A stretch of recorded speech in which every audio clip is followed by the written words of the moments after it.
Junior NTR పై TDP MLA అనుచిత వ్యాఖ్యలు, మండిపడ్డ NTR fans మరియు వైసీపీ నేతలు.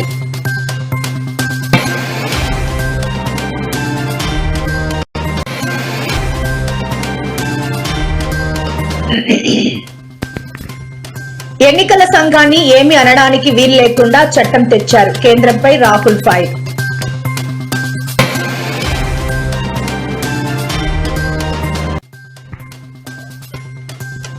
విశాఖను ముంచెత్తిన వాన, జీవీఎంసీ హై అలర్ట్, ప్రజలు అప్రమత్తంగా ఉండాలని సూచించిన ఐఎండీ అధికారులు.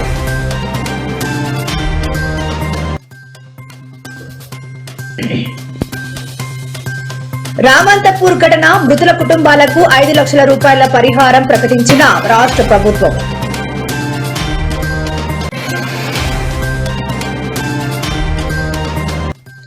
ఏపీ మహిళలకు బ్యాడ్ న్యూస్, తిరుమలకు వెళ్లే వారికి ఫ్రీ బస్సు లేదు అంటూ వెల్లడించిన కూటమి ప్రభుత్వం.